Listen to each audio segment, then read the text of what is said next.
Chapitre III de la première partie de Madame Bovary par Gustave Flaubert. Un matin, le père Rouault vint apporter à Charles le payement de sa jambe remise. 75 francs en pièces de 40 sous et une dinde. Il avait appris son malheur et l'en consola tant qu'il put. Je sais ce que c'est, disait-il en lui frappant sur l'épaule. J'ai été comme vous, moi aussi.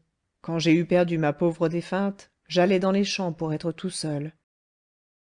Je tombais au pied d'un arbre, je pleurais, j'appelais le bon Dieu, je lui disais des sottises.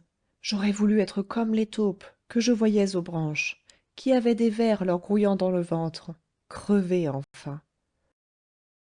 Et quand je pensais que d'autres, à ce moment-là, étaient avec leurs bonnes petites femmes à les tenir embrassées contre eux, je tapais de grands coups par terre avec mon bâton. J'étais quasiment fou, que je ne mangeais plus. L'idée d'aller seulement au café me dégoûtait, vous ne croiriez pas. Eh bien, tout doucement, un jour chassant l'autre, un printemps sur un hiver et un automne par-dessus un été, ça a coulé brin à brin, miette à miette. Ça s'en est allé, c'est parti, c'est descendu, je veux dire, car il vous reste toujours quelque chose au fond, comme qui dirait.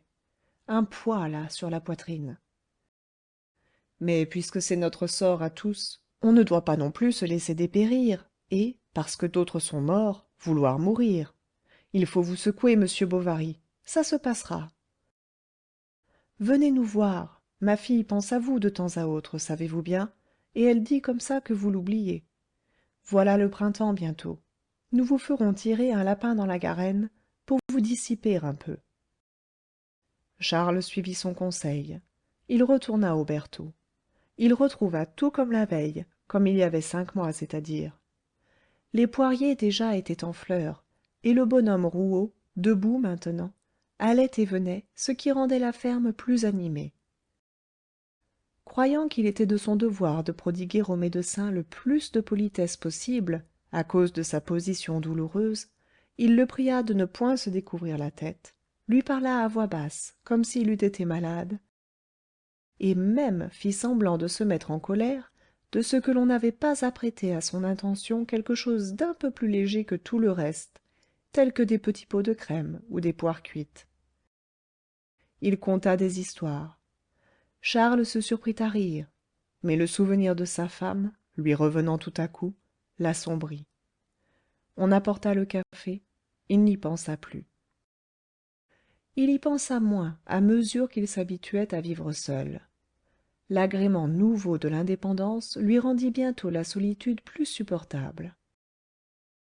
Il pouvait changer maintenant les heures de ses repas, rentrer ou sortir sans donner de raison, et, lorsqu'il était bien fatigué, s'étendre de ses 4 membres, tout en large, dans son lit.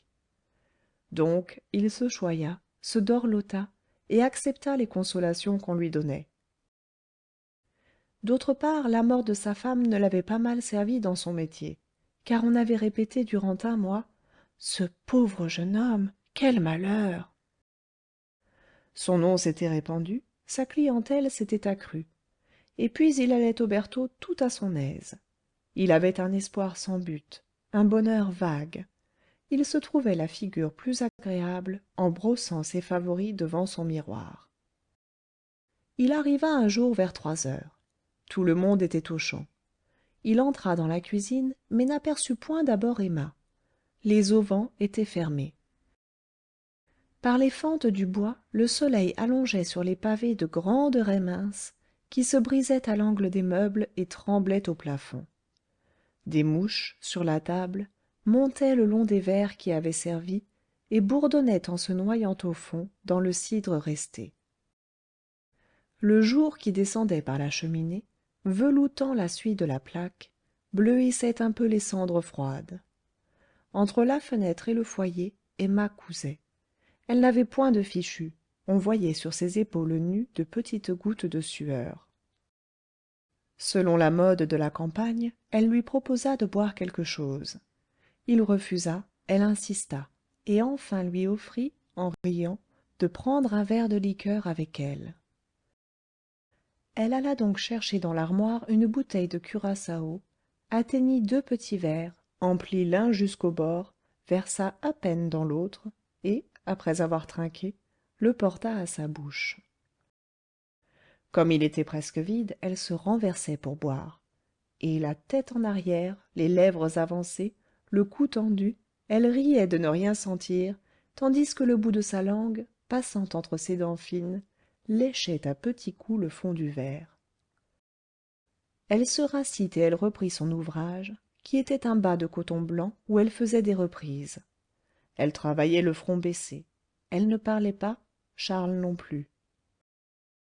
L'air, passant par le dessous de la porte, poussait un peu de poussière sur les dalles. Il la regardait se traîner, et il entendait seulement le battement intérieur de sa tête, avec le cri d'une poule, au loin, qui pondait dans les cours. Emma, de temps à autre, se rafraîchissait les joues en y appliquant la paume de ses mains, qu'elle refroidissait après cela sur la pomme de fer des grands chenets. Elle se plaignit d'éprouver, depuis le commencement de la saison, des étourdissements. Elle demanda si les bains de mer lui seraient utiles. Elle se mit à causer du couvent, Charles de son collège. Les phrases leur vinrent. Ils montèrent dans sa chambre. Elle lui fit voir ses anciens cahiers de musique, les petits livres qu'on lui avait donnés en prix et les couronnes en feuilles de chêne, abandonnées dans un bas d'armoire. Elle lui parla encore de sa mère, du cimetière, et même lui montra dans le jardin la plate-bande dont elle cueillait les fleurs, tous les premiers vendredis de chaque mois, pour les aller mettre sur sa tombe. Mais le jardinier qu'ils avaient n'y entendait rien, on était si mal servi. Elle eût bien voulu, ne fût-ce au moins que pendant l'hiver, habiter la ville, quoique la longueur des beaux jours rendît peut-être la campagne plus ennuyeuse encore durant l'été.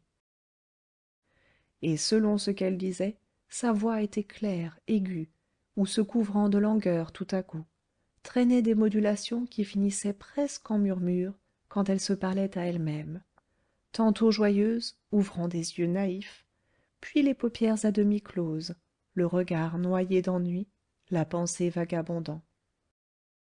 Le soir, en s'en retournant, Charles reprit une à une les phrases qu'elle avait dites, tâchant de se les rappeler, d'en compléter le sens, afin de se faire la portion d'existence qu'elle avait vécue dans le temps qu'il ne la connaissait pas encore.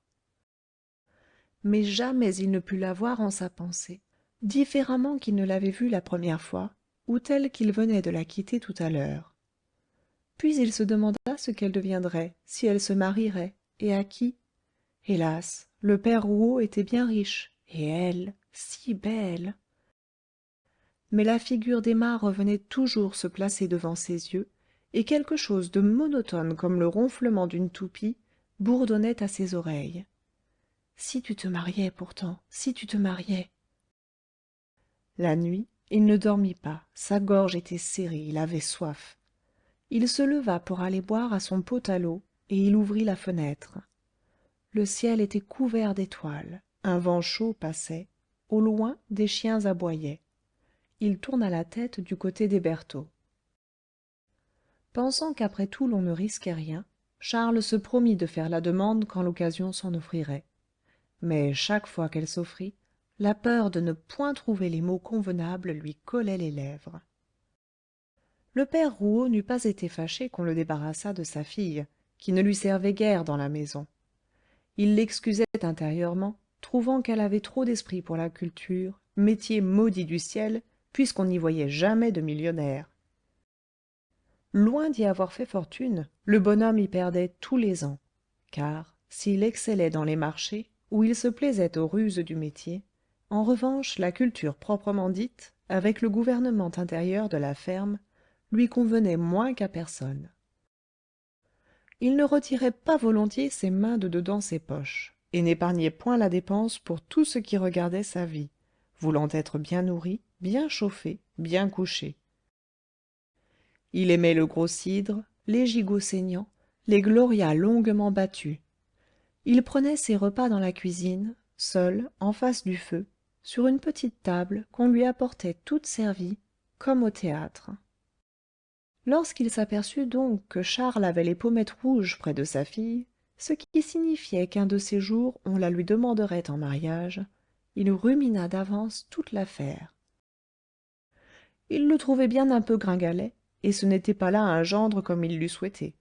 Mais on le disait de bonne conduite, économe, fort instruit, et sans doute qu'il ne chicanerait pas trop sur la dot. Or, comme le père Rouault allait être forcé de vendre 22 acres de son bien, qu'il devait beaucoup aux maçons, beaucoup aux bourreliers, que l'arbre du pressoir était à remettre, s'il me la demande, se dit-il, je la lui donne. À l'époque de la Saint-Michel, Charles était venu passer 3 jours au bertaux. La dernière journée s'était écoulée comme les précédentes, à reculer de quart d'heure en quart d'heure. Le père Rouault lui fit la conduite. Il marchait dans un chemin creux, il s'allait quitter. C'était le moment. Charles se donna jusqu'au coin de la haie, et enfin, quand on l'eut dépassé, maître Rouault, murmura-t-il, je voudrais bien vous dire quelque chose. Ils s'arrêtèrent.